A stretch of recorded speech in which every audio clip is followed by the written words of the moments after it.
Merci beaucoup, messieurs les modérateurs. Je voudrais d'abord remercier le comité d'organisation de ces journées pratiques, plus particulièrement le docteur Abadi, qui m'a fait l'honneur de m'associer à ces journées pratiques. Aussi, c'est un honneur pour moi d'être là avec mon maître, le professeur Abdounia, avec qui j'ai des relations très particulières dans la prise en charge des abords vasculaires au Sénégal. Alors, on m'a chargé de parler un peu de l'état de l'abord vasculaire au Sénégal. Donc, sujet très vaste, mais je vais essayer d'être très pratique pour vous donner une idée de la prise en charge des abords vasculaires au Sénégal. Alors, donc, les recommandations disent qu'il faut moins de 20% de cathéters veno-centraux dans la population d'hémodialyse. Au Sénégal, en 2010, on était à 86%, en 2015 à 89,2%, et en 2018, donc une dernière étude a montré qu'on est à 30,6%. Donc il y a une évolution positive, mais reste toujours insuffisant. Alors ces insuffisances donc, sont liées à des problèmes humains, donc ressources humaines, mais aussi des problèmes techniques et organisationnels. Donc je vais axer ma présentation autour de ces différents problèmes. D'abord, c'est où le Sénégal? Tout le monde connaît peut-être le Sénégal, non. Le Sénégal, c'est où? Le Sénégal, c'est un pays de l'Afrique occidentale, un pays de l'Afrique de l'Ouest. Alors, c'est un pays qui est indépendant depuis 1960, donc qui a été colonisé par la France, et qui abritait la capitale de l'AOF. Donc, ça veut dire que, donc, en termes d'infrastructures et de ressources humaines, on devrait être, j'utilise bien le conditionnel, un peu plus en avance par rapport aux autres pays colonisés en Afrique de l'Afrique occidentale française.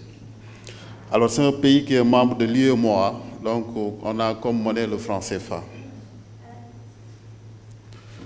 Alors au dernier recensement, on est à 18 millions d'habitants, 18 032 473, avec peut-être une parité presque entre les hommes et les femmes.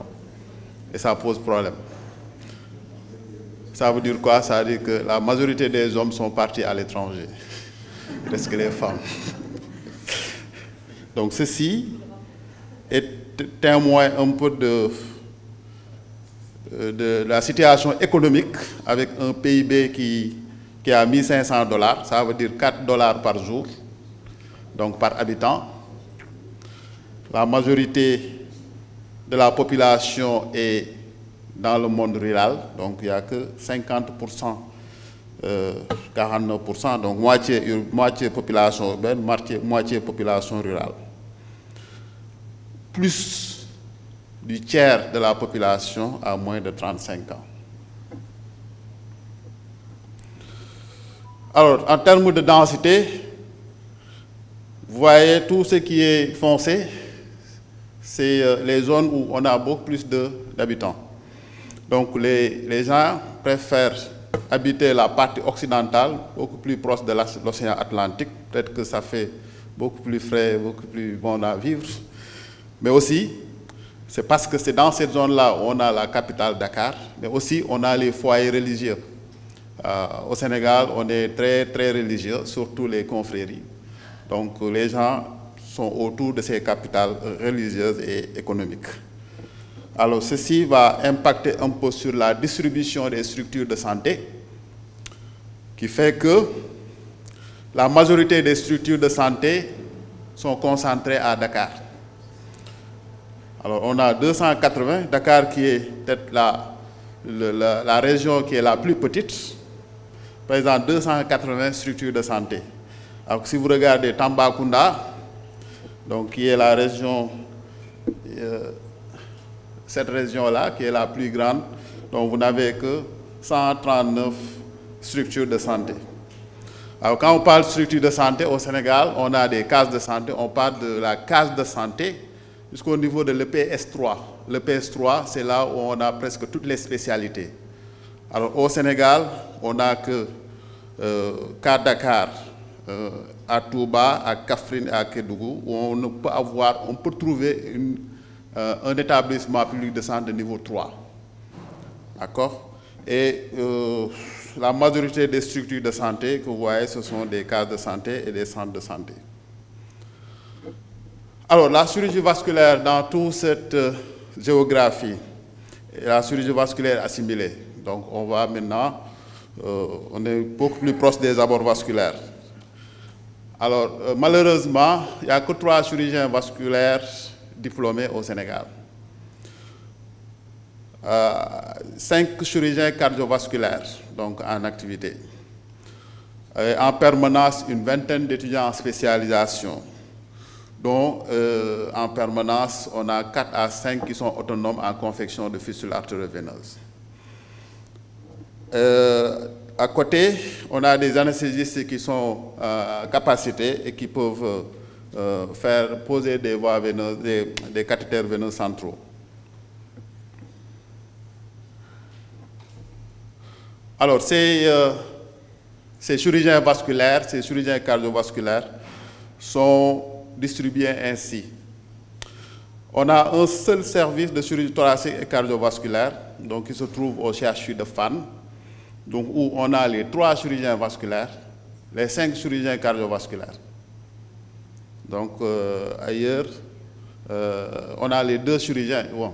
Après, on a un service de chirurgie vasculaire endovasculaire, où il y a un chirurgien de Fann, qui est moi, donc qui essaie de développer la spécialité au niveau de cet hôpital. Donc c'est encore à l'état embryonnaire. Et à côté, on a 5 cliniques privées, donc où on peut faire des fistules et poser des cathéters veineux centraux. Donc à part les centres d'hémodialyse, comme l'a dit le professeur Abdounia, où les néphrologues aussi sont capacités et qui peuvent poser des cathéters veineux centraux temporaires, permanents, excusez-moi, et temporaires. Maintenant, ce déficit en ressources humaines est confronté à une population hémodialysée qui, ce qui est important, c'est cette colonne. Donc, qui sont sur une liste d'attente, qui n'ont pas encore de centre d'hémodialyse ou qui sont dans le privé. Donc, cette liste d'attente comporte 1415 malades. Et à côté, on a les patients qui sont dans des centres d'hémodialyse en permanence, qui sont soit privés ou publics. Donc, c'est 965 patients. Donc, tous ces patients-là devraient être pris en charge en termes de cathéters veineux centraux permanents ou temporaires et en fistules artério-veineuses par ces personnes donc suscitées. Alors, sur le plan épidémiologique, cette population hémodialysée est surtout composée de sujets de 3e, 2e âge, 40-50 ans et 50-60 ans. On a quand même des enfants et des sujets très âgés. Et c'est surtout l'HTA qui pose problème, qui est à l'origine, mais aussi on a des diabétiques donc, et des malades qui ont d'autres soucis sur le plan rénal, donc qui n'intéressent pas trop le chirurgien, la polykystose et ainsi de suite. Alors, quelques résultats pour vous donner une idée des abords vasculaires. En 2023, vous voyez, on a pu faire au niveau de la CTCV, la chirurgie thoracique cardiovasculaire, 276 abords vasculaires. Très insuffisant. Alors, pour comprendre cette insuffisance, c'est qu'il faut savoir que la chirurgie vasculaire est noyée dans les activités de chirurgie cardiaque et thoracique. D'accord? C'est la chirurgie vasculaire. Et les abords vasculaires sont noyés dans les activités de la chirurgie vasculaire endovasculaire. Ce qui fait que dans la semaine, on n'a qu'une demi-journée dédiée aux abords vasculaires. Donc une demi-journée sur 7. sur 5. Vous voyez, c'est très insuffisant. Donc, on peut, dans la semaine, faire maximum 5 fistules artério-veineuses pour hémodialyse. Et quelques cathéters veineux-centraux. Très insuffisant. Donc, ces 276 demandes d'abord vasculaires sont constituées ainsi. Donc, il y avait 245 de fistules artério-veineuses et 31 pauses de cathéters veineux centraux. Alors, ces malades qui, quand ils viennent nous voir, il y a presque 70% qui ont déjà un cathéter veineux central. Donc, soit c'est un cathéter temporaire, veineux central temporaire ou permanent. Et les 39,6% donc, ont soit une fistule qui est qu'on a perdu ou bien qui n'ont pas de fistule, donc qui viennent de nouveau pour la confection de fistules. Alors, donc, pour les malades qui ont déjà des fistules, donc,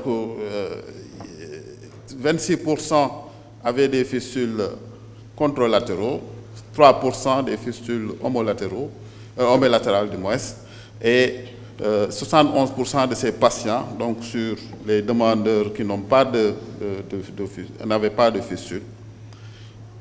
Alors, pour les cathéters, ce qui est marquant ici, c'est que malheureusement, il y a toujours des malades qui ont des cathéters veineux centraux sous clavier, donc le pourcentage est faible. Et ceci s'explique surtout par le fait que ils ont tellement eu de cathés, la fistule tarde à venir qu'à un moment donné, on est obligé de leur mettre un cathé au niveau sous-clavier. Alors, qu'en est-il de l'état vasculaire? Alors, on a deux réponses qu'on reçoive des radiologues spécialisés. Soit on nous dit que la fistule, les membres supérieurs ou un membre supérieur est favorable pour la confection de fistule ou non favorable. Ça veut dire quoi? Ça veut dire qu'en termes de diamètre, donc la veine, nous, on accepte les diamètres à 3 mm, donc pour des conditions techniques. L'artère, on exige un diamètre minimal de 2,5 mm. Après, il y a tous les éléments, donc la perméabilité, la continuité, la présence de maladies athéromateuses, des sténoses sur le versant artériel ou pas. Donc, quand tous ces paramètres-là sont normaux, on nous répond que c'est favorable pour la confection de fistules artério-veineuses. Si tel n'est pas le cas, la réponse est la cartographie ou l'échographie n'est pas favorable pour la confection de fistules artério-veineuses. Et en ce moment-là, on pense à faire un pontage, soit un pontage court ou un pontage long.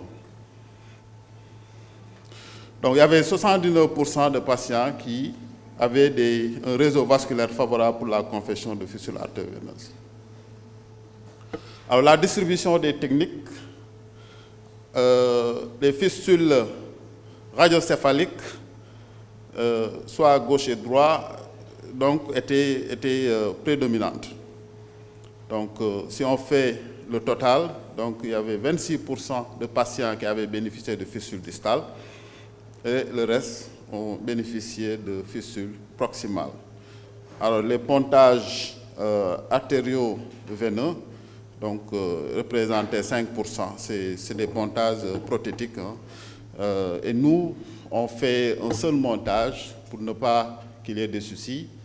Donc, on fait un montage axillo-huméral. Axillo-huméral pour parler le même langage avec nos amis néphrologues. Alors donc, parmi les fistules humérobasiliques, 13% avaient été superficialisés. Le reste, ce n'était pas nécessaire de les superficialiser. Alors, en termes de complications, alors, la thrombose représentait la majorité des complications, soit c'était des thromboses précoces ou des thromboses tardives. Alors, le problème, c'est qu'il y a un contraste avec les sténoses. nous, on est convaincus qu'il y a un sous-diagnostic des sténoses qui, ce sous-diagnostic est à l'origine du nombre élevé de thromboses tardives. Donc, ce sous-diagnostic est une réalité. Et ceci peut être expliqué par le problème de suivi. Donc, on n'a pas assez de radiologues vasculaires donc qui peuvent comment dirais-je, assurer le suivi des malades porteurs de fistules artério-veineuses. Donc, ce qui fait que le plus souvent, je dis le plus souvent, le malade est vu à l'écho-Doppler en présence quand il y a déjà une complication. Soit c'est un problème de débit, soit c'est un problème d'hémostase, donc, et le plus souvent, déjà une thrombose. Donc, il y a des efforts à faire à ce niveau-là. Alors, pour pallier à ces insuffisances, avec le ministère de la Santé et de l'Action sociale du Sénégal, on a organisé des camps de confection de fistules. Donc, au lieu d'attendre les malades et avoir une liste d'attente très longue, et en permanence, je vous dis, on a au moins 70 malades sur la liste d'attente en permanence. Et d'année en année, cette liste d'attente s'allonge. Et pour pallier à ça, donc avec le ministère de la Santé, on va vers les centres de dialyse dans les régions confectionner des fistules artério-veineuses. On a été au mois d'octobre au nord du Sénégal où on a fait 2 régions, la région de Saint-Louis et la région de Matam. Récemment, donc, on a fait le centre du Sénégal avec 3 régions, la région de Fatick, la région de Kaolack et la région de Kaffrine. Et on compte continuer. Prochainement, on va aller un peu au sud du Sénégal et à l'est. Ça nous permettra de désengorger le service, de résorber la liste d'attente et de capaciter aussi nos amis chirurgiens, donc, pour qu'ils puissent au moins confectionner des fistules simples, natives simples, et à posteriori, je veux dire, nous, on va gérer les complications. Alors, donc, il y a aussi les échanges d'expériences avec les collègues. On a été ici à Casa, donc à la clinique Abadi, où j'ai été, je veux dire, capacité, donc des astuces du maître hein, pour mieux préserver le capital veineux, avoir plus de possibilités de faire des fistules, donc sortir un peu des chantiers battus pour que le malade puisse avoir des fistules, même si on est dans des cas désespérés. Et c'est peut-être l'occasion de le remercier encore pour sa générosité et sa disponibilité.